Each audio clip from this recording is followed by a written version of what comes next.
In this video, we're going to introduce a new variable known as the Gibbs free energy, or delta G, that is essentially just another way of talking about delta S universe, but using only measurements of the system. So the second law of thermodynamics is expressed in terms of the entropy change of the universe, which is the entropy change of the system plus the entropy change of the surroundings. But we know that measuring like the entire universe, the surroundings is most of the universe, is challenging to say the least. So we want to express, or we typically express, delta S universe in a different way that is only in terms of system-related variables.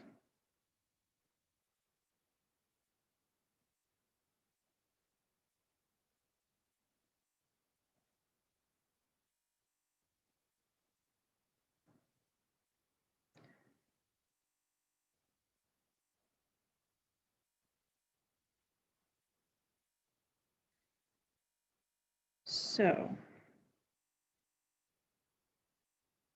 what we're doing here is we're starting out with this expression, and we're really just doing some substitution and some rearranging of these quantities.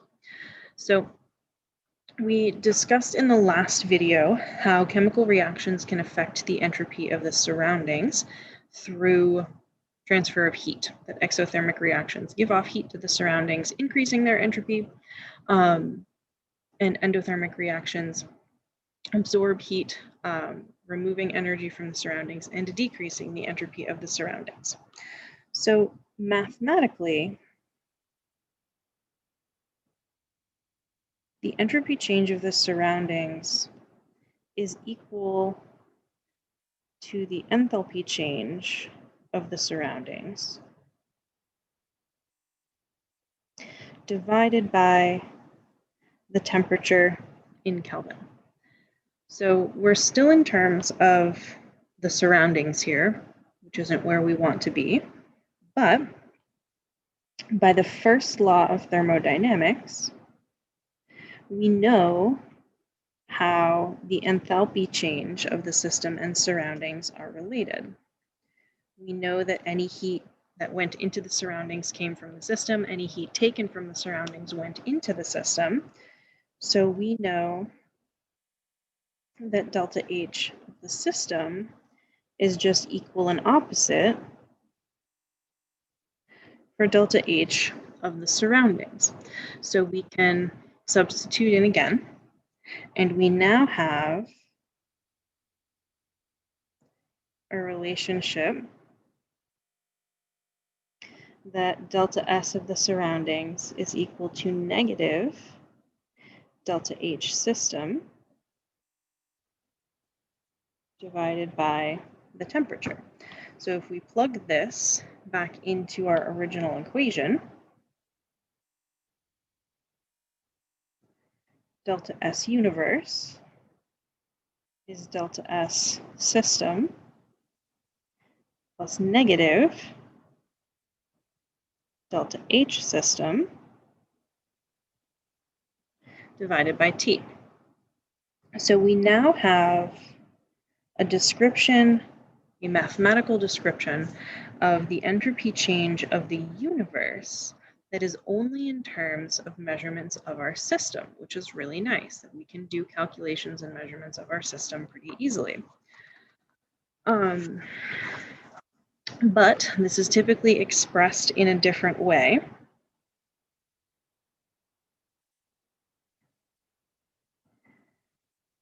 If we multiply both sides by negative T, no particular reason, just this is how we usually express it, and this is where it comes from. We get negative T times delta S universe is equal to negative T times delta S system plus delta H system. This quantity here, negative T times delta S universe, is defined as a new quantity.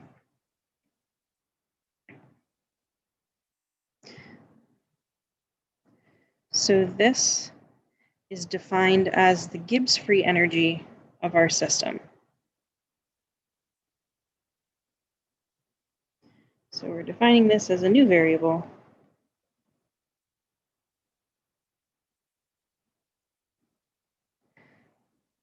Known as the Gibbs free energy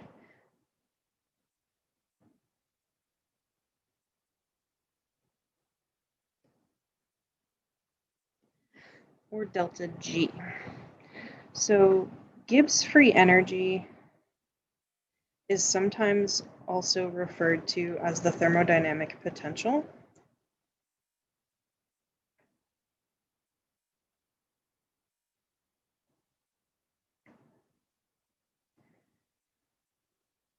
And it gets more varied use in physics, but for chemists, pretty much all we use it as is an indicator of whether or not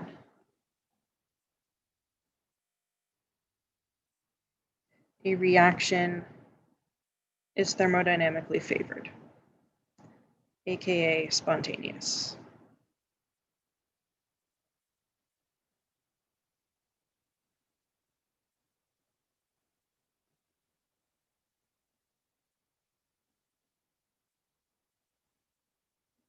So if we plug in this new quantity of delta G in place of this expression, we will have delta G is equal to negative T times delta S of our system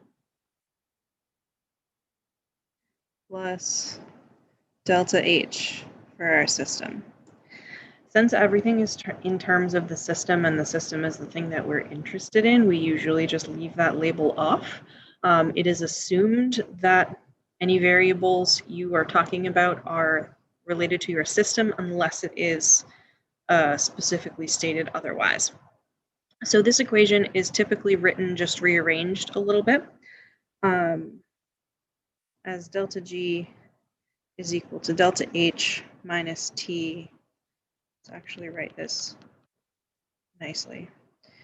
Delta G is equal to delta H minus T times delta S. So this equation is one of the most important equations in thermodynamics, and this version of it that I just put in the box is how it is typically expressed, how it is typically used, but this is equivalent, just different expression. One thing to note here is that your temperature must be in Kelvin.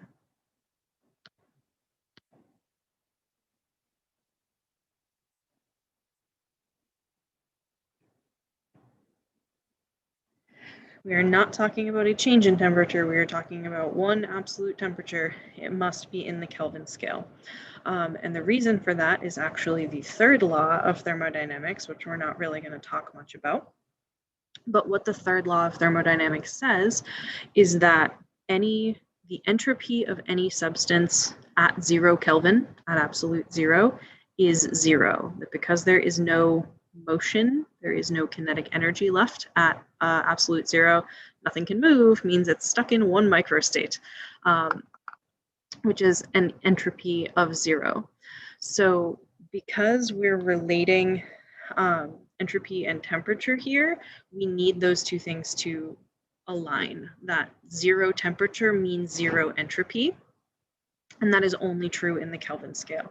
So your temperatures must be in Kelvin whenever you're doing these types of calculations. So we said that our primary use for Gibbs free energy as chemists is an indication of whether or not a reaction is thermodynamically favored, which we also call spontaneous. So keeping in mind that delta G is equal to negative T times delta S universe, That means that when delta S universe is positive, delta G is negative. So a reaction is spontaneous or thermodynamically favored when delta G is less than 0. So a reaction is thermodynamically favored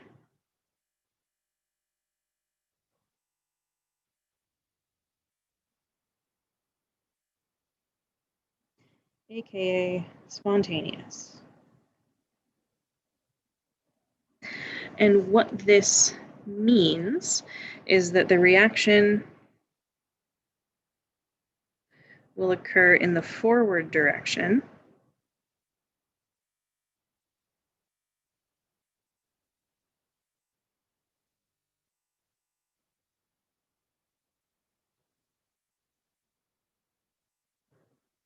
without a net input of energy.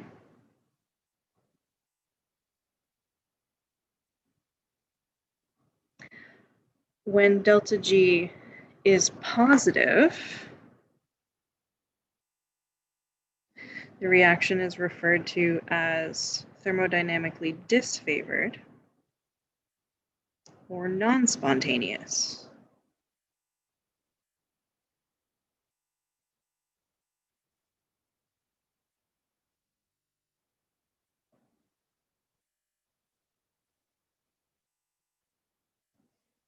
But this doesn't mean that nothing happens. When delta G is positive, the reaction actually goes backwards. So when delta G is negative, the reaction goes in the forward direction, meaning that reactants are converted to products. When delta G is positive for the reaction as written, that means it's actually favored in reverse, that it is favored to go backwards. So in this case, the reaction will occur in reverse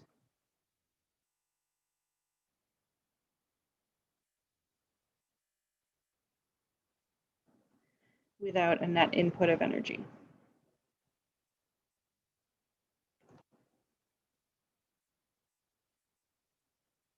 That doesn't mean the forward reaction can't ever happen.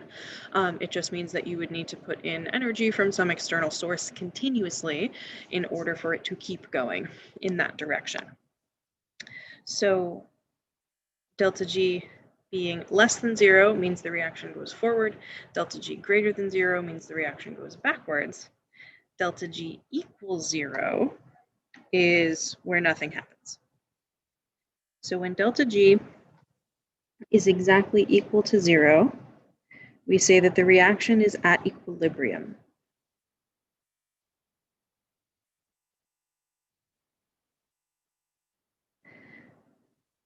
And this is the case where the reaction will not proceed in either direction.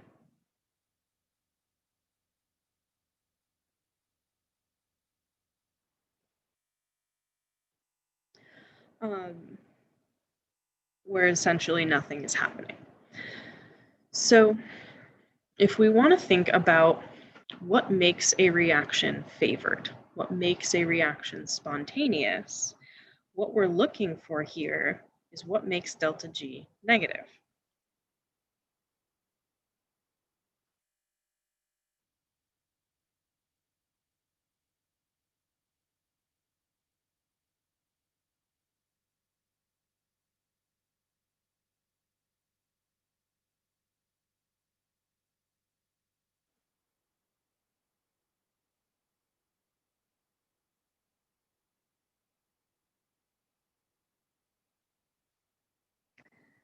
So whatever helps delta G to be negative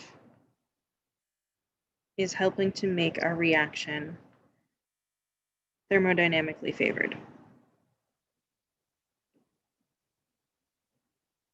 So if we look at the expression for delta G, we have delta G is equal to delta H minus T delta S.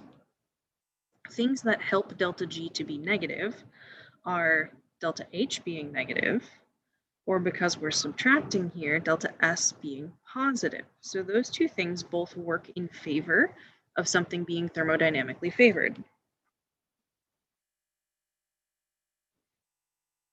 So delta H less than 0, or when delta H is less than 0, when our reaction is exothermic, our reaction tends to be spontaneous, not always, but usually.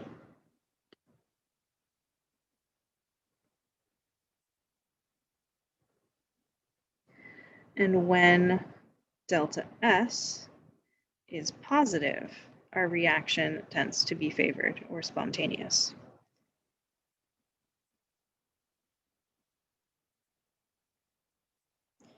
If we go back to thinking in terms of entropy of the universe again, in order for something to be favored or spontaneous, however you want to phrase it, delta S of the universe needs to increase.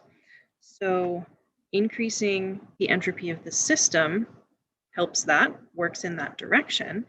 When delta H of our system is negative is when the surroundings are gaining heat. So this really represents an increase in the entropy of the surroundings. This represents an increase in the entropy of our system, and both of those things are working in favor of the entropy of the universe increasing overall, which is what delta G is really representing.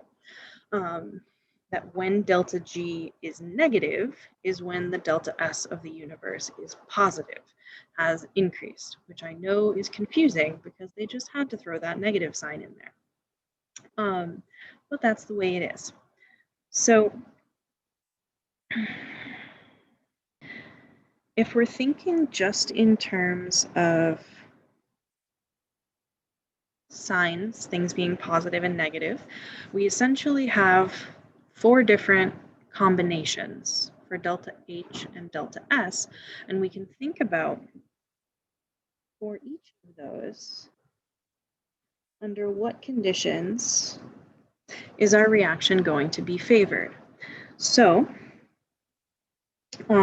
if we have a delta H value that is negative and a delta S value that is positive, that is one possible combination that we can have.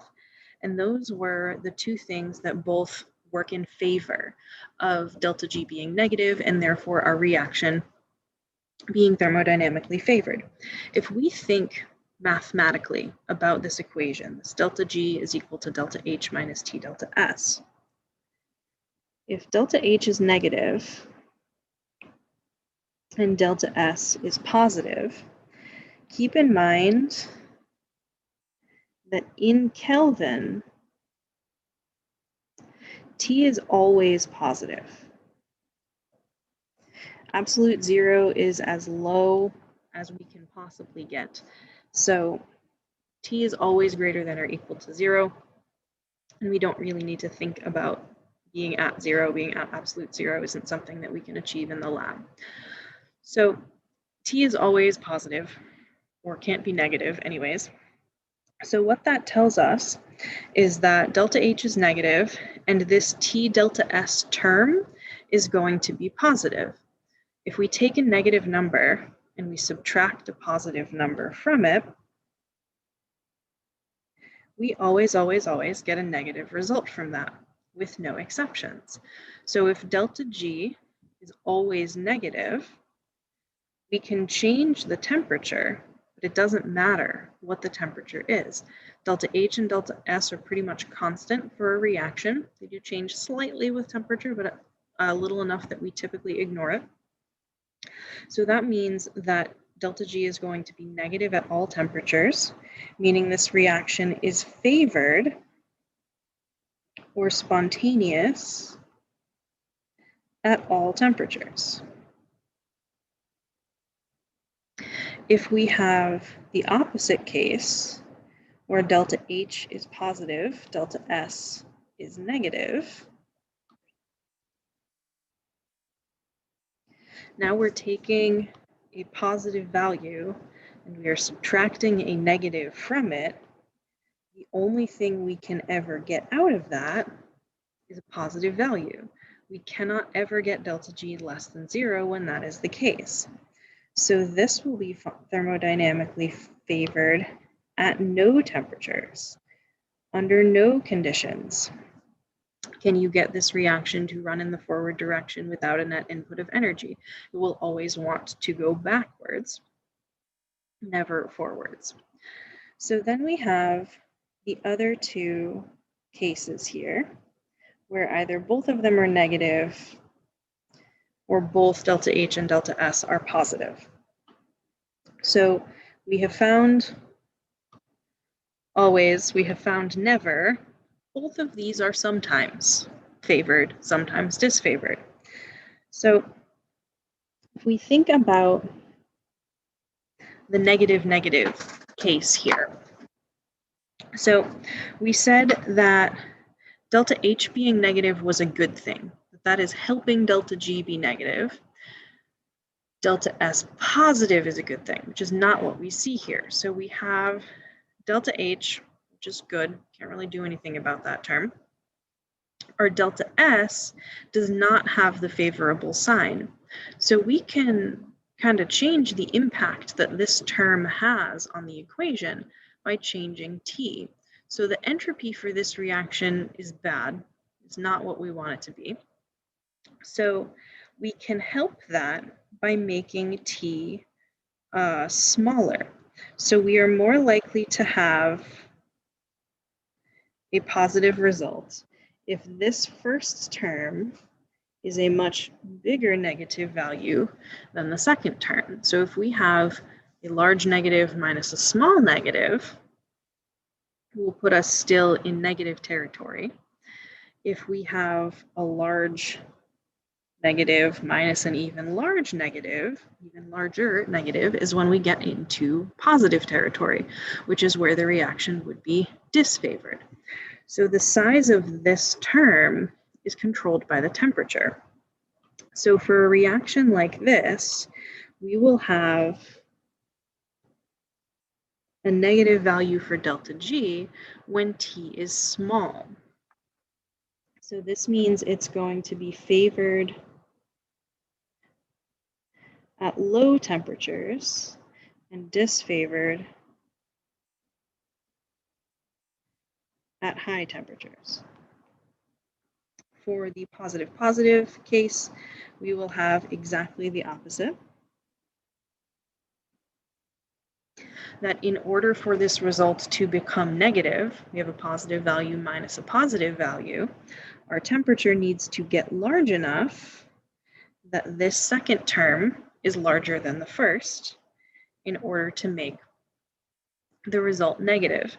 So this one is going to be favored or spontaneous at high temperatures and disfavored or non-spontaneous at low temperatures. And exactly what constitutes high and low is going to vary according to the reaction. So calculating the value of delta G can allow us to determine if a reaction is thermodynamically favored under certain conditions. So for example, we can calculate the standard Gibbs free energy change, delta G naught, and determine if the reaction is favored under standard conditions. So a brief note on this, you will notice that it specifies the standard Gibbs free energy change, and that is also indicated by this little degree sign or naught symbol.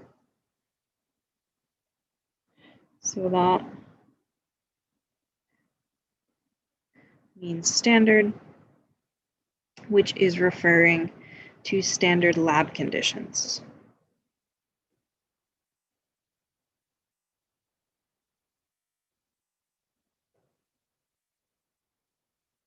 Which is 25 degrees Celsius or 298 Kelvin and 1 atmosphere of pressure.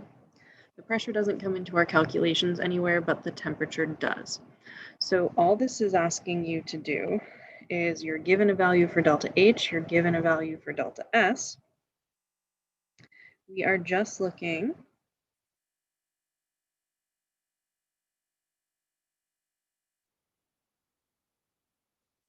to plug into this equation and solve.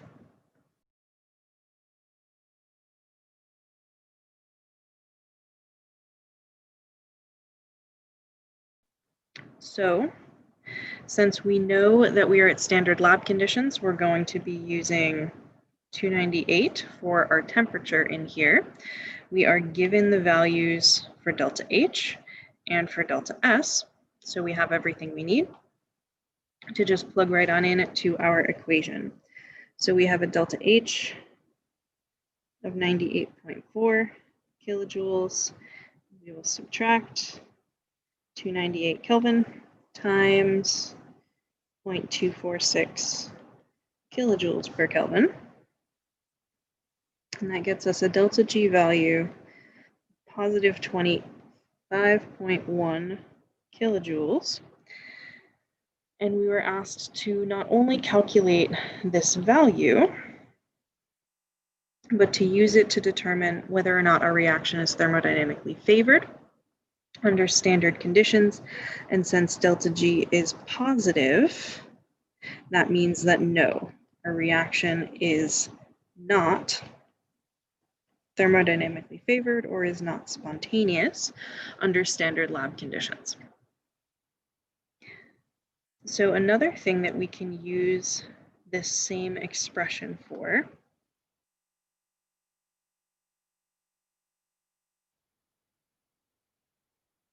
is to figure out at what temperatures will this be favored.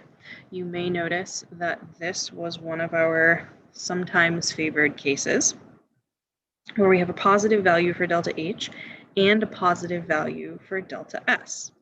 So our positive cases were favored at higher temperatures and disfavored at lower temperatures. If we know the values of these, we can calculate the turning point. So our reaction is favored when delta G is less than 0. It is disfavored when delta G is greater than 0. So when delta G is equal to 0 is the turning point from when it goes from being disfavored to favored or vice versa, depending on which direction you're thinking about. So what we want to do here is set delta G equal to 0 and solve for T. So we're solving for the temperature at which delta G is equal to 0, which is kind of that in-between zone when our system is at equilibrium. It doesn't want to go forwards, it doesn't want to go backwards, it wants to stay right where it is. So if we solve for T, we will find a particular temperature, and all temperatures above that are where this reaction would be favored.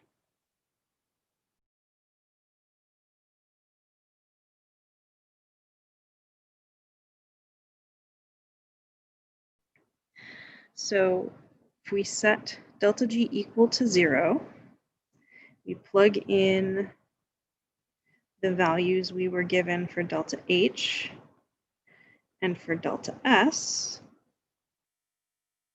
That now leaves us with T as the only thing that we don't know, which we get as 400 Kelvin. So this is telling us that our reaction is favored above 400 Kelvin.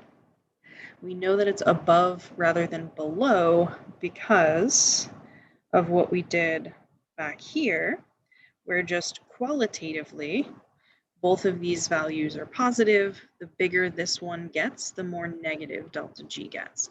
So as our temperature gets higher, our reaction will become more thermodynamically favored.